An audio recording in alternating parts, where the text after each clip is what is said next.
we have the money, the power, the medical understanding, the scientific know-how, the love, and the community to produce a kind of human paradise.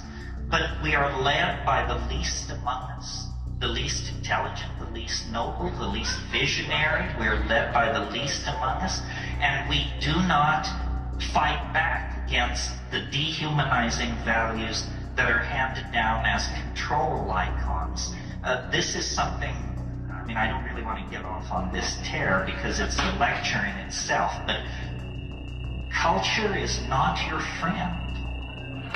Culture is for other people's convenience and the convenience of various institutions, churches, companies, tax collection schemes, what have you. It is not your friend. It insults you. It disempowers you. It uses and abuses you. None of us are well treated by culture. But what do you mean by that, Terence? I always kind of liked the idea of culture. Whoever it was that said, when I hear the word culture, I reach for my gun, I always used to think the opposite. Whenever I hear talk of violence, I think culture might be one way out of that, mightn't it? But apparently it's not my friend. What can this mean? Well, consulting dictionaries, because first define your terms. There are two broad meanings to culture. One is the way things are done. Well, there's not a lot you can do about that, is it? You can't really change that. You can't. So whether it's friendly to you or not is a moot point. The second one is this idea of high culture, low culture. I remember reading a criticism of Nietzsche.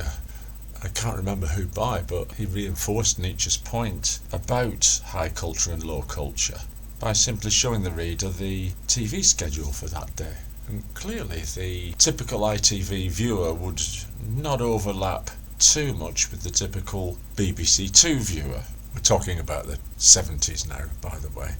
But you get the idea. It's Mrs. Brown's Boys versus whatever cultural programmes are on these days. Probably not many, probably more on the internet. Surely Terence is thinking about this kind of culture. He's kind of a socialist rejection of the idea that posh people like classical music.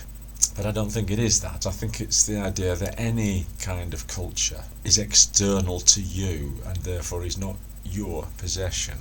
It's not your friend. I don't quite get hold of that. It might be your environment, but surely you can take it or leave it. No, I think Terence is on a very personal mission here. He did take a lot of hallucinogenic drugs, let's not forget. He's talking about a personal mission to create your own culture. And I do remember thinking once, as I was having a hallucinogenic experience on mushrooms, that what I'd just seen in my own head was just really as good as the best film I'd ever seen. It was an amazing piece of art. And then I realised that I was the director of it. Or was I? It seemed to come from my subconscious, but anyway, maybe that's what he's getting at. Nietzsche took another swipe at it, with some nice peculiar views about how culture in a healthy society is always tied to physical health. The statues of ancient Greece being the prime example here, and having returned from a magnificent mountain cycle ride, thereby having prioritised that over reading philosophy, I think I'm going to have to agree with Freddie here. Get those muscles working and call that culture. Paulo Passolini with his 120 Days of Sodom, making a massive critical swipe at all right-wing ideologies, anything to do with fascism. He was in Italy, of course, and taking part in talk shows representing the great left-wing tide, critiquing the idea of exclusive cultures. He was possibly murdered by right-wingers just to shut him up. That's a theory that's still talked of to this day. However, if you've ever seen 120 Days of Sodom, that itself asks the question, is this art? It's one of those films you wouldn't take a date to, let's put it that way. But what's he trying to say with that film? He's making a kind of stomach-churning product to turn me off some other kind of culture, or what? Again, possibly another instance of the culture wars, which now seems to be in the 20th century dissolving itself into very much what we call left versus right. Culture wars, it's one of those things you can't quite define, like what is woke, what is a woman, what is anti-Semitism. God damn these postmodernists and their language fluidity.